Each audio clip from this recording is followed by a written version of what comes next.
Sejam bem-vindos a mais uma edição do podcast do Relatório Reservado. Eu sou João Bettencourt, editor de política do RR. A gente está de volta agora, depois de uma pausa aí de fim de ano e início de ano, e já anunciando uma de várias novidades que vão acontecer esse ano. E a primeira delas é que o podcast vai ter uma mudança de formato e de periodicidade. A gente vai fazer formatos mais curtos e mais frequentes para a gente poder comentar mais ativamente, mais na hora do que está acontecendo, os movimentos, sobretudo da política em Brasília, nos estados. Agora é um ano eleitoral, então vai ter muita coisa acontecendo ao mesmo tempo, e também fazendo uma versão um pouquinho mais curta para abrir espaço para de vez em quando a gente tratar mais profundamente dos temas, mas mantendo essa possibilidade de tratar pontualmente do que aconteceu hoje, amanhã, no calor do momento, até porque esse jogo eleitoral vai trazer muitas novidades o tempo inteiro, né? Lembrando que o programa está disponível no Spotify, no Apple Podcast, no Deezer e em todos os agregadores de podcasts disponíveis. Hoje, para começar a inaugurar essa nova fase, a gente vai falar de alguns assuntos, né? O primeiro deles vai ser justamente esse anúncio macro desse embate político versão 2024. A gente já está vendo diferenças marcantes em relação ao que aconteceu no ano passado, que foi muito focado no Congresso e na agenda internacional, né, com um Bolsonaro muito mais retraído. O que a gente está vendo agora é o contrário, né? Primeiramente, da parte do Lula, o presidente confirma que vai trocar aquela quantidade permanente de viagens internacionais por uma imersão no Brasil. Ele já começou esse ano, a gente está vendo que vai ser assim. Todo dia está num lugar diferente, está indo nos estados, está indo nos municípios, está fazendo um outro tipo de diplomacia, que é aquela diplomacia que ele faz muito bem e que ele critica a própria articulação política do governo, que é de levar deputados. Ele levou o Marcos Pereira para uma inauguração recente, que é um dos possíveis candidatos à sucessão do Arthur Lira, né? E a tática até o momento é sim de polarizar com o Bolsonaro, mas nesse sentido, tentando marcar as diferenças entre eles pelo investimento na política, nessa imagem de estadista que atrai investimentos, que dialoga com todos os governadores, com todos os deputados. Quer dizer, outra parte dessa agenda recente foi anunciar em sequência, né, aqueles investimentos ligados à indústria automobilística e outros investimentos, que é uma questão até que o RR vai tratar, que é positivo que estejam acontecendo, mas que muitos deles estão ligados até a uma herança já que vem, que carrega do governo Bolsonaro, mas que ainda assim estão sendo muito fortemente marcados, né, pelo Lula, para mostrar essa imagem que ele gosta de fazer e é que ele fazia lá fora, mas agora para dentro, né, essa imagem do presidente, do estadista, que pensa o país e que dialoga com todo mundo, né? Um subtexto aí não é exatamente necessariamente de cooptação da oposição, mas com certeza de quebra de unidade do discurso do ex-presidente e dos seus aliados. Por quê? Porque o discurso do ex-presidente Bolsonaro é de um enfrentamento muito sem espaço para qualquer tipo de diálogo, para qualquer tipo de colaboração, né? A que a gente vai entrar aqui agora em segundo lugar. Então não tem como o Bolsonaro criar, para o Bolsonaro, para o discurso da oposição, a ideia de que o Tarcísio dialogue com Lula, mesmo que seja para um investimento positivo para São Paulo, pode até ser aceitável no sentido de que o Bolsonaro está baixando um pouco a bola, não está querendo atacar o Tarcísio, mas é uma quebra de unidade sim, é muito mais positivo, muito mais aceitável, palatável, interessante para o discurso do Lula. A ideia dele aparecer com o Tarcísio, dele aparecer com o Zema, dele aparecer com governadores ou de oposição ou deputados do Centrão, do que é para o Bolsonaro ter que aceitar ou defender essa colaboração. Então isso vai cair no jogo do colo do Lula. O Bolsonaro, por sua vez, vai ressurgindo com muito mais força em agendas, em aparições públicas, em presença nas redes sociais, de uma maneira que ele não fazia desde que ele perdeu as eleições. Ele começou chamado de novo cercadinho Angra dos Reis, né, que de novo investindo nessa imagem dele de popularidade, de que está junto do povo. Ele está começando a fazer eventos agora, hoje fez um evento público, né, marcando, ironizando o processo que ele estaria sofrendo por ter passado perto, por ter interferido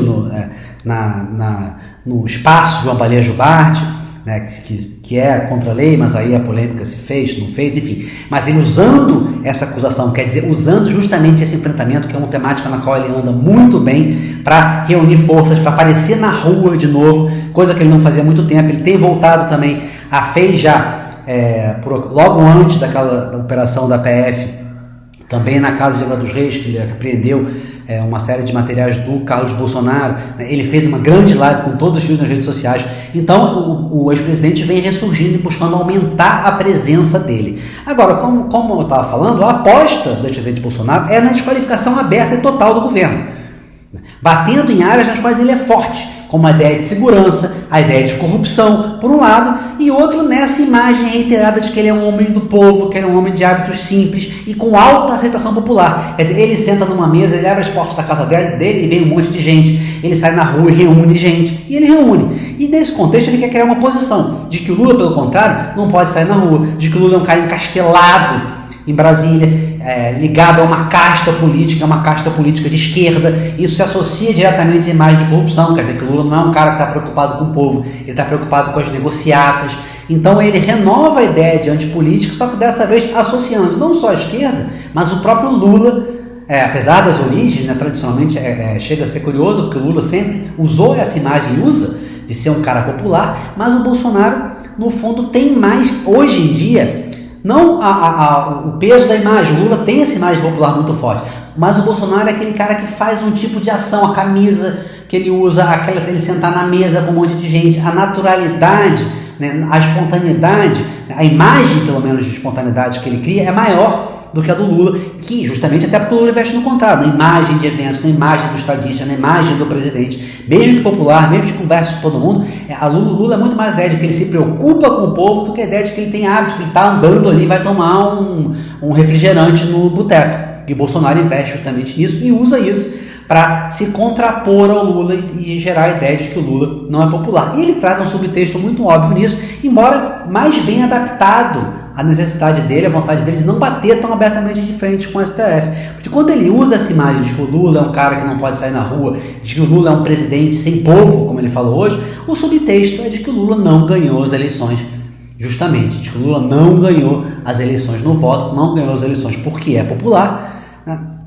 Que é a mesma coisa que ele fala há algum tempo e que se associa de uma maneira mais sutil, né, ao que ele quer dizer e a um discurso que mobiliza muito a base dele.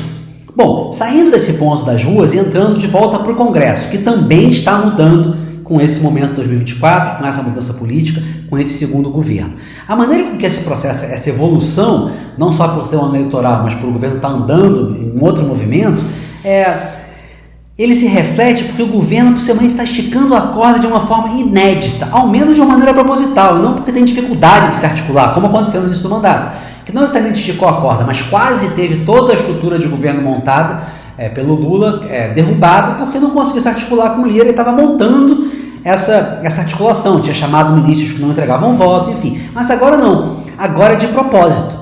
Essa construção de uma narrativa, diretamente pelo Fernando Haddad, embora ele não fale, mas ele indica, de que o programa emergencial de retomada do setor de eventos, que é um programa que foi defendido agora na reabertura dos trabalhos parlamentares pelo Lira, está ligado à evasão fiscal, está ligado a lobbies suspeitos, não vai corresponder necessariamente a um enfrentamento aberto com o presidente da Câmara. Não quer dizer que agora vai partir para a porrada, vai partir para o voto. Não, mas quer dizer sim que o governo quer negociar de uma posição de força, comandando a pauta. E não o contrário. O governo quer mostrar que ele pode ganhar a narrativa e que ele pode fazer com que o Lira tenha que ceder, tenha que negociar, porque não teria força suficiente pela construção de uma opinião pública, de uma opinião na mídia contrária à visão dele, Arthur Lira, para uma construção, inclusive, no mercado, porque o Lira também é muito cioso, apesar de ter ligações, claro, com o mundo dos caras empresariais, mas ele é muito cioso dessa imagem do mercado, dessa imagem de ser um cara reformista, de ser um cara que preza também pelo equilíbrio fiscal e pelo equilíbrio do governo, tanto que ele trabalha muito a pauta da reforma tributária. Então, quando o Haddad começa a querer ligar esse programa de retomada do setor de eventos a uma ideia de lobby, uma ideia de que não faz sentido na visão tributária, de que é um privilégio, de que não está adiantando nada, de que aquele é um programa suspeito, que está atrapalhando o país, que está atrapalhando a questão fiscal, ele tenta emparedar o Lira. A aposta de que isso vai dar certo, no entanto, se baseia na ideia de que o presidente da Câmara vive um horizonte de enfraquecimento, mesmo se for forte agora. Por quê? Porque ele sai do cargo no início do ano que vem. Então ele já vive uma disputa pela situação, é uma coisa clássica em política, né? Ele já vive a expectativa de perda do poder, embora ele ainda tenha poder. Então já existem vários candidatos lutando para ser o sucessor dele, e o governo aposta que nesse sentido, né, ele pode de alguma maneira dividir o Centrão, mesmo que ele não bata de frente com o Lira, mas vender para o Lira, fazer o Lira ter que aceitar a ideia de que entrar em um conflito aberto com o governo agora, momento no qual ele pode perder o poder lá na frente, ele pode precisar do governo, justamente para poder ter moeda de troca com os aliados e para fazer o próprio sucessor, não é o momento dele, Lira, bater de frente. Ou seja, é um pouco a ideia de que o Lira também tem coisas a perder, mais do que ele tinha ano passado, e que ele também tem que ouvir e não só se impor, não só tocar ele as negociações. Nesse sentido, a notícia, a indicação de que vão ser liberados 2 bilhões em emendas, pode pela primeira vez ser menos uma concessão ao Lira do que justamente uma forma de dividir o Centrão, de diminuir esse ímpeto de conflito, mostrando que a gente pode dar para vocês sem ter que brigar, a gente pode dar para vocês sem que vocês tenham que negociar no estilo do Lira agora de bater de frente, pode ter outra maneira.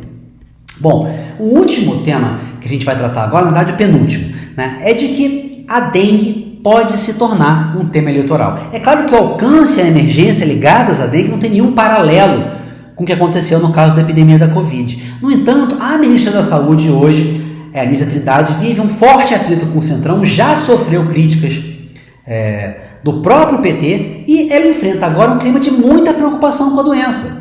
Muita preocupação, muita presença na mídia. A gente está vendo no Rio de Janeiro, em outros estados, as vacinas nas unidades particulares passaram por um aumento brutal de procura e já não estão disponíveis porque a vacinação está sendo dirigida para o SUS.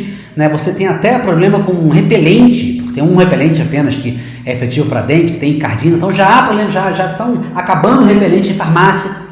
Né, o que remete, lembra toda essa atmosfera meio de epidemia e tal, que ainda é presente na memória das pessoas. Isso se junta ao fato de que o planejamento ainda é muito restrito no que tange a vacinação. E como a própria ministra admitiu, a vacinação, por ser restrita, ela não pode se tornar um vetor decisivo de prevenção. Então isso pode acabar também se tornando um alvo da oposição de maneira de comparar. Como a oposição sempre usa o discurso que Bolsonaro comprou milhões de vacinas, apesar de tudo que é dito em relação ao fato de que ele sabotou a vacinação, o discurso do PT e do governo, de que ele sabotou a vacinação, de que ele não teve planejamento, e agora você pode abrir um flanco e dizer, não sabia que tinha dengue, por que não comprou mais vacina? Né? Isso em relação a uma ministra que tem uma inegável competência técnica, tem uma história, mas que está sendo alvo de muitas críticas políticas e ainda não conseguiu entregar, ao menos publicamente, nenhuma grande bandeira. E não está conseguindo exatamente agora com a dengue, está mostrando mobilização, mas não está transmitindo ainda a segurança de que o governo tem o controle da situação. A última notícia é uma especulação bem de momento, que é o seguinte, de novo nessas andanças eleitorais do Lula. Ele esteve no Rio de Janeiro, nessa quarta-feira, numa agenda com o Eduardo Paes, uma agenda já claramente eleitoral, de começo de entrega, de obras, de apoio, de mostrar ligação com o Paes, e coincidentemente, inclusive ela apareceu nas redes sociais, ele trouxe a ministra Aniele Franco, que vem sendo aventada como uma aposta do Lula para ser a candidata do PT, a subprefeita do Eduardo Paes. Né? E o Lula, a gente já conhece, a gente viu com a Marta Suplicy, ele tem esse hábito de ele ungir, escolher alguém que ele acha que vai representar bem o PT, que ele acha que tem potencial, que ele acha que vai ser importante para o partido e para a eleição, e para marcar a imagem do partido nas eleições municipais. Por enquanto ele entrou pouco no Rio, hoje marca essa entrada dele, e é curioso, chama a atenção que ele tenha trazido a ministra Aniele Franco. Bom, gente, é isso por hoje. Um grande abraço e até o próximo podcast do Relatório Reservado, que vai ser mais rápido agora, e vamos fazer, como eu falei no início do podcast, com mais frequência. Tá? Fiquem ligados também nas análises políticas diárias do RR Destaques e nas notícias também diárias do Relatório Reservado, que está sempre trazendo as maiores novidades na economia, em relação aos negócios, em relação às empresas, também em relação ao poder público, com furos, notícias de bastidores, apurações, né, diretamente, não só de Brasília, como de diversas empresas e grandes negócios que estão acontecendo aí no Brasil. Tá bom, gente? É isso. Um grande abraço e até a próxima.